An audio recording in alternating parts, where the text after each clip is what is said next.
Ara, I have a favor to ask. Do you have a moment? A favor from Lilia, huh? Well, I'll hear you out at least. Why do you sound so reluctant? That's rude, don't you think? I haven't even told you what it is yet. Sorry, but judging by all the favors you've asked of me before, I can't exactly say I'm looking forward to this. I can't believe you just say that to my face. You really have no tact, do you? Whatever happened to being neighborly? A little bit of goodwill never hurt anyone. Is it really so much to ask for a simple favor? Oh, sure, a simple favor, like when we were talking about Mark's birthday present and I mentioned how I had to go through hell and back to get that sold-out game console. And what was the first thing you said? Oh, then why don't you just give it to me? At half the original price, no less. It was used, wasn't it? That price was perfectly reasonable. It's called a friend discount. You're just stingy. How about you take a look at how much it's going for online before calling me stingy? Not that the price was even the point. Ugh, enough about that already. The important thing here is that I'm the one asking for a favor right now. Fine. So what is it this time? Don't worry, it's much easier than the last thing you were fussing over. All right, I'll bite. What is it? I want you to look after Kyle. Kyle? Yes. So can I count on you? I mean, I guess it's not as bad as I was expecting. What do you take me for? If you think it's reasonable, then you'll do it, won't you? Well, that depends on what I have planned for the day. I can't watch him all day or anything. So when are you asking me to do this? When? Obviously, I mean today. Why do you think I'm asking you now? Excuse me? I got a message from some high school friends this morning. They want to meet up today. Ever since Kyle was born, I have been completely tied up with taking care of him, so I haven't been able to go out much. But I finally got an invite again, and I think I deserve to have a little fun, don't you? So I'm asking you to do me this favor. No, helping you out is not the issue here. Do you realize how insane it is to drop this on me on the same day? You can't just decide at the last minute to dump your kid on someone else. What are you so upset about? Would you rather I bring him along to an adult gathering? Kyle's a well-behaved kid, but some people just don't like having children around. It's common courtesy to be mindful of that. That is not what I'm talking about. The issue here is that you're the one asking for a favor, yet you didn't even consider my schedule. You're acting like it's a given that I'll just say yes. It's not like I planned this ahead of time. They only just invited me today. They probably didn't even know I had a kid. Then why didn't you just turn them down?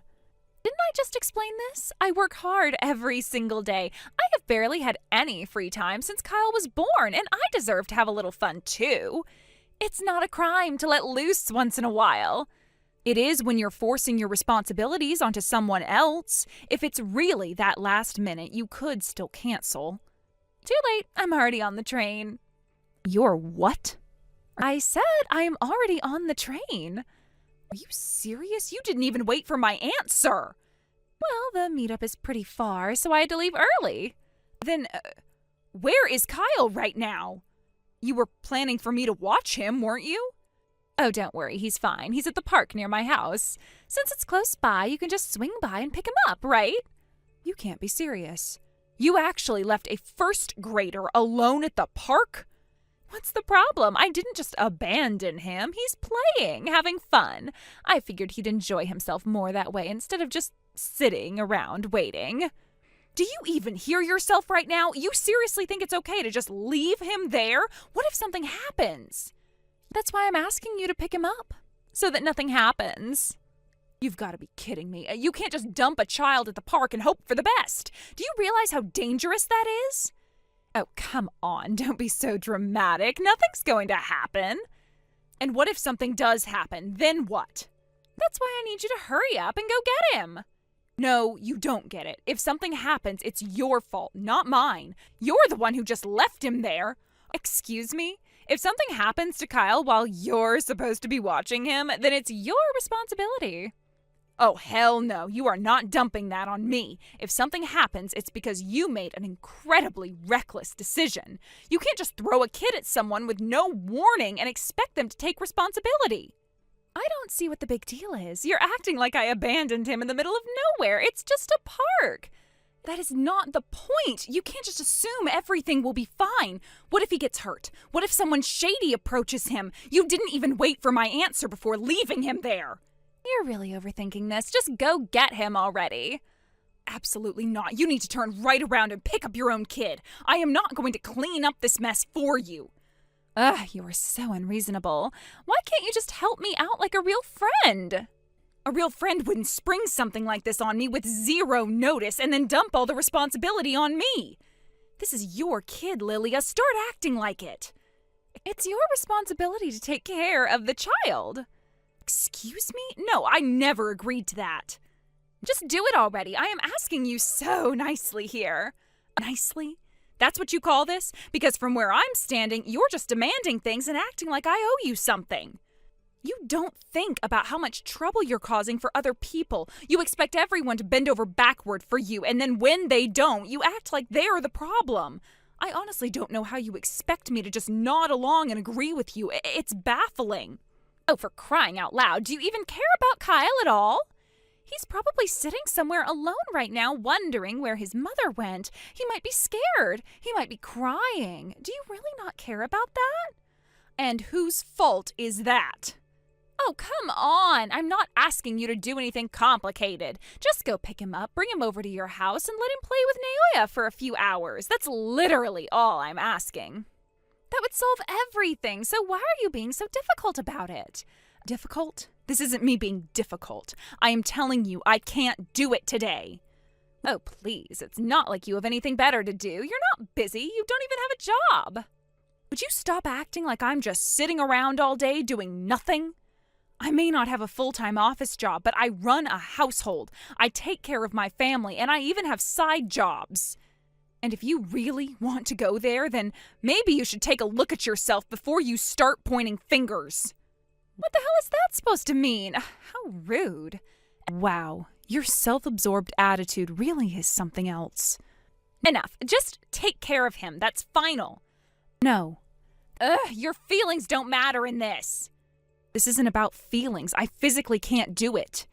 What? What does that even mean? It means my family has a memorial service for my grandfather tomorrow, and we've already left town to stay at my parents' place.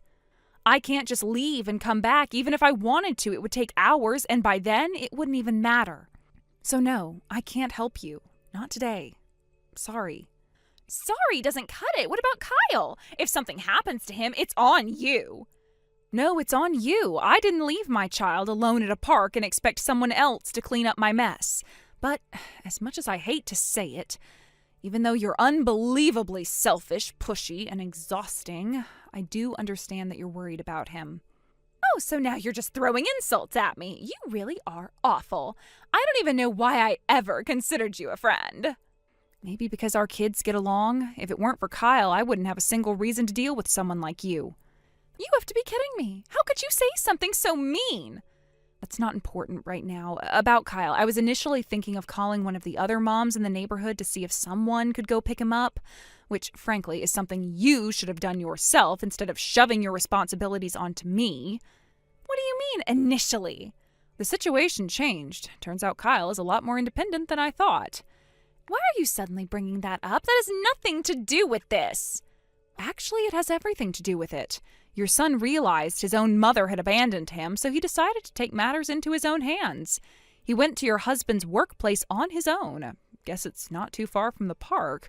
When he got there, he told your husband, Mom said I should go to Mark's house to be taken care of. And that's when your husband called me. What? Your husband was too busy to leave work, so he had Kyle stay at the company daycare. So Kyle is safe, and I don't need to do anything else. Not that I ever should have needed to. Oh, I mean, well, as long as Kyle's okay, that's all that really matters.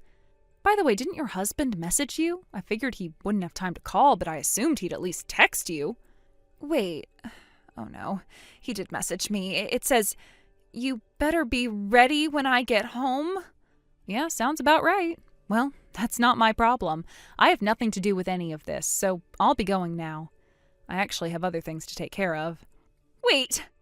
What now? You've already helped this much. Can't you just do one more thing? Like, maybe help me convince my husband to calm down or something? I mean, we're mom friends, aren't we? We live in the same neighborhood. That's funny. I could have sworn I heard someone saying, I don't even know why I ever considered you a friend. Or was that just my imagination? Come on, you know what I meant. It was just... I was upset, okay? I wasn't thinking. But look, you've already been involved in this much. I mean, you care about Kyle, don't you? Couldn't you just, I don't know, talk to my husband? Maybe smooth things over? You really don't get it, do you? This isn't about Kyle anymore. It's about you. You keep acting like everyone is just supposed to pick up the slack for you. You don't take responsibility for anything, and then when things start falling apart, you look for someone else to blame. That's not true. Isn't it?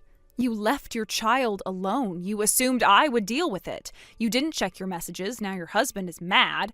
And instead of taking accountability, you are asking me to fix it for you. How am I supposed to take you seriously? Like I said, this whole mess, your fault. It has absolutely nothing to do with me. So with that, goodbye.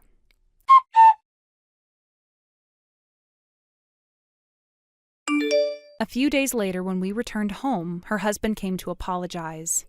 According to him, he had been growing increasingly frustrated with his wife's selfish behavior, which had been escalating over time.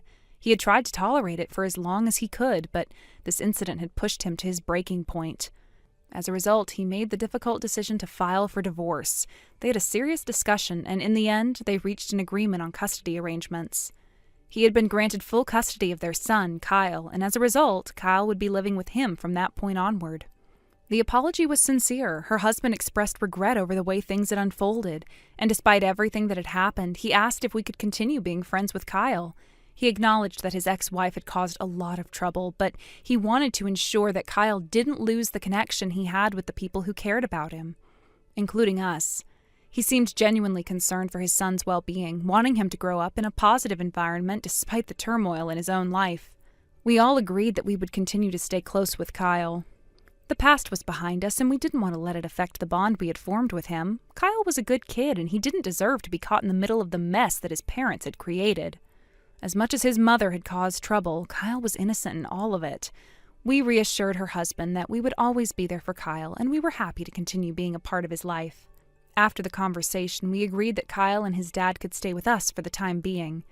They didn't have a stable place to stay at that moment, so it seemed like the right thing to do.